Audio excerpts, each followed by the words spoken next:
بسم الله الرحمن الرحيم. اللهم لك الحمد كما ينبغي لجلال وجهك وعظيم سلطانك. اللهم لك الحمد حتى ترضى، ولك الحمد إذا رضيت، ولك الحمد بعد الرضا. اللهم صل وسلم على حبيبنا محمد صلى الله عليه وسلم. صلي وسلم على حبيبي محمد صلى الله عليه وسلم. بارك الله فيك. Ne l'oublie pas. رب اشرح لي صدري ويسر لي أمري واحلل عقدة من لساني يفقهوا قولي. Salam alaikum wa rahmatullahi wa barakatuh. Que la paix d'Allah subhanahu wa ta'ala, sa miséricorde et ses bénédictions soient sur vous, mes frères et sœurs, partout dans le monde.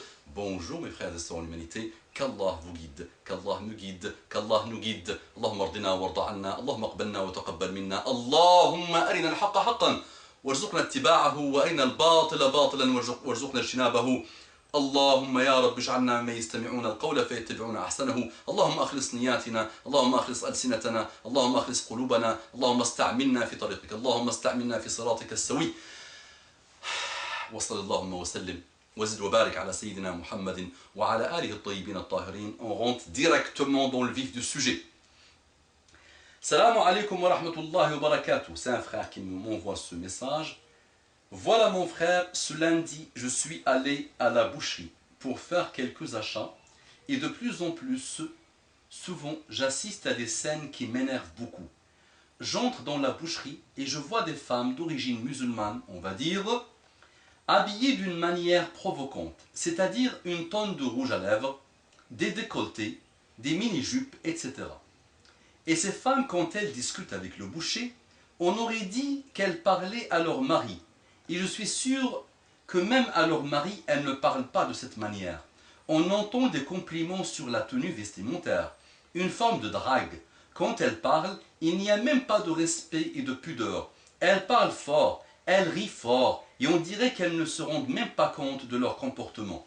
Bref, à chaque fois que je vais à la boucherie, qui est arabe bien sûr, le boucher est musulman, je me sens mal à l'aise. Les femmes ne vont pas là-bas pour acheter de la viande, mais souvent elles vont là-bas pour défiler et discuter avec les hommes. Même dans les boucheries françaises classiques, je suis sûr que les clients ne se comportent pas comme certaines de nos sœurs musulmanes.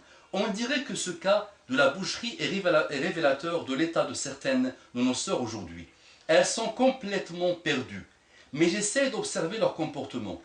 Et ce qui en ressort, c'est qu'elle se comporte à l'occidental, aucune gêne et pas de pudeur. Elle cherche à plaire à l'autre, mais son mari, elle verra bien plus tard. Mais d'un côté, elle revendique leur côté arabe. Elle parle de l'Algérie par exemple, mais l'islam c'est pratiquement tabou. Elles ne connaissent pas, sauf quelques, incha'Allah, par-ci par-là. J'ai l'impression que pour ces femmes, être moderne, c'est s'habiller court pour attirer le regard, faire comme toutes les filles qu'elles voient dans les pubs, mais si tu as le malheur de leur dire hey, l'islam il est où dans tout ça, elles vont te dire ben, je fais le ramadan, moi, ou l'islam, je fais le ramadan, moi, ou l'islam c'est dans le cœur. Alors, à chaque fois que je vois ce genre de comportement, c'est comme si j'avais mal à la poitrine et je sens la colère monter en moi. Car ici, on parle de femmes qui se prétendent musulmanes et qui en sont fières. Encore des non-musulmanes qui ont ce genre de comportement, on va dire c'est logique pour elles. Elles ne croient pas, alors elles font ce qu'elles veulent. Mais quand je vois des femmes musulmanes qui ont presque 60 ans, toujours pas le voile et maquillées comme des poupées, ça fait peur. Alors quand on tient ce genre de discours, ce qu'on entend en général c'est « Pourquoi tu juges les gens ?» C'est pas à toi de dire ce qui est bien ou pas pour elles. Mais moi je juge les comportements et pas les personnes parce que les gens peuvent toujours changer. Alors qu'un comportement quand il est mauvais, il restera toujours mauvais. C'est vrai qu'on a tous des efforts à faire de notre côté. Mais quand on estime qu'une situation n'est pas bonne, il ne faut pas avoir peur de le dire et ça permet de faire comprendre à des gens qu'ils font des erreurs. C'est déjà une bonne chose. Mais j'ai remarqué aussi que beaucoup de personnes qui se sentent concernées par les vidéos que tu fais te disent toujours la même chose. Ce n'est pas à toi de juger. Mais je suis sûr que les mêmes personnes qui disent ça sont les premières à faire des remarques sur les autres dans la vie de tous les jours.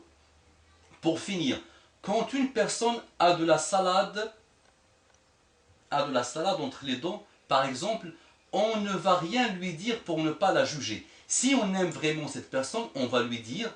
C'est exactement la même chose dans la vie de tous les jours. Ce n'est pas parce que quelqu'un essaye de vous conseiller qu'il faut le traiter de donneur de leçons.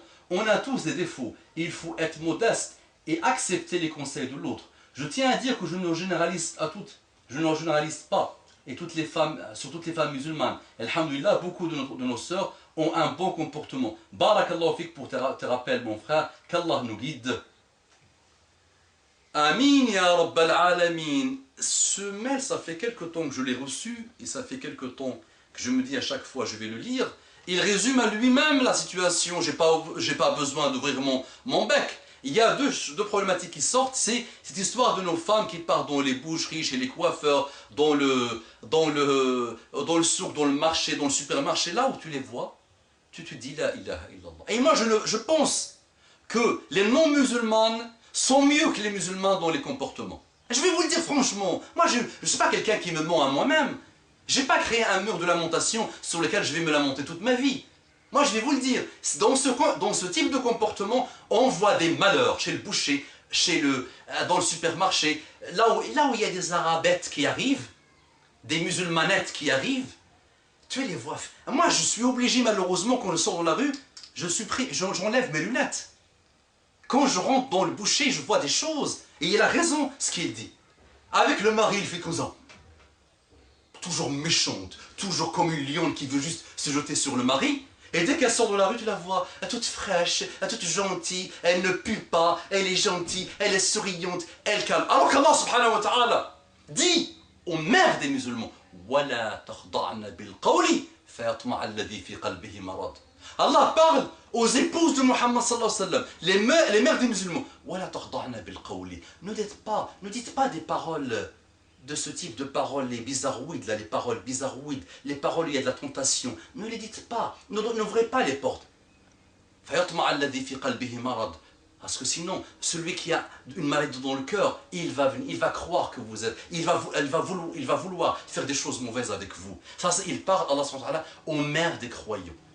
Celle qu'il a choisie par sa meilleure créature, Muhammad sallallahu alayhi wa sallam. Il leur donne ce conseil dans le Coran, il leur demande ça. Imaginez les femmes musulmanes d'aujourd'hui, de ce siècle-là, de cette génération-là, de ce monde-là, complètement, malheureusement, plein de fitna et de discorde. Tu es une responsabilité, ma soeur musulmane, que tu aies 14 ans, que tu viens d'être pubère, jusqu'à ta mort, que tu sois homme ou femme, tu es une responsabilité. Elle est où ta pudeur quand tu entres dans ce type d'épicerie ou de boucherie, ce type de choses? Elle est où ta pudeur? Tu la laisses où? Parfois on voit même des femmes qui se prétendent muhtajiba, et dès qu'elles rentrent, elles commencent à rigoler, elles commencent à lancer des vannes, elles commencent à dire des choses. Et c'est normal que l'autre va rapidement vouloir l'apprivoiser. Donc allez, on se calme. Ça c'est le premier volet de ce mail. Mais il y a le deuxième volet, cette histoire de juger, pas juger. Dès que tu bouges, tu sautes. Dès que tu bouges, on te dit, tu juges. Mais d'où vous avez tenu ça? Vous l'avez amené où là? Vous l'avez ramené où? Cette histoire, ne me juge pas, je ne te juge pas, pourquoi tu me juges? Elle est sortie d'où cette histoire? La Ummah de Muhammad sallallahu alayhi wa sallam, elle a un critère phénoménal de l'khayriyya. Ça veut dire de supériorité par rapport aux autres Ummah. Et ce qui fait qu'elle a ce critère de l'khayriyya, c'est ta'muruna bil ma'rufi wa tanhawna 'anil munkar. Kuntum khayra ummatin ukhrijat lin-nas. Vous êtes la meilleure des Ummah qu'Allah a fait sortir pour les gens. Et c'est quoi? Qu'est-ce qui fait ça? Parmi les choses importantes qui font ça, c'est que ta'muruna bil ma'rufi, vous recommandez le bien et vous interdisez le mal. Al-hisba en islam, c'est très important. Vous avez tout mélangé dans vos cerveaux. Ne me jugez pas. C'est appliquer des nomenclatures sur des choses qui n'ont plus rien à voir. C'est le jeu des mots. C'est l'art de la rhétorique malheureuse. C'est la rhétorique satanique, j'appelle ça. Ne me jugez pas. Ça, c'est faux, ça. C'est faux. Si on voit un mal, on le change. Soit avec la bouche, soit avec la main, soit avec le cœur. Aujourd'hui, on le change par la bouche et par le cœur. Donc on vous conseille. On vous conseille. Et si quelqu'un te conseille, sache qu'il te veut du bien. Rahimallahu Omar ibn Khattab qui disait Rahimallahu amru'an ahda ilayya dhunubi. Uyubi. Rahimallahu amru'an ahda ilayya uyubi. Que la miséricorde d'Allah soit sur celui qui me donne comme cadeau mes défauts. Allahumma salli wa sallim ala habibina Muhammad sallallahu alayhi wa sallam. Propagez cette vidéo. Barakallahu fikum. Jazakumullahu khairan.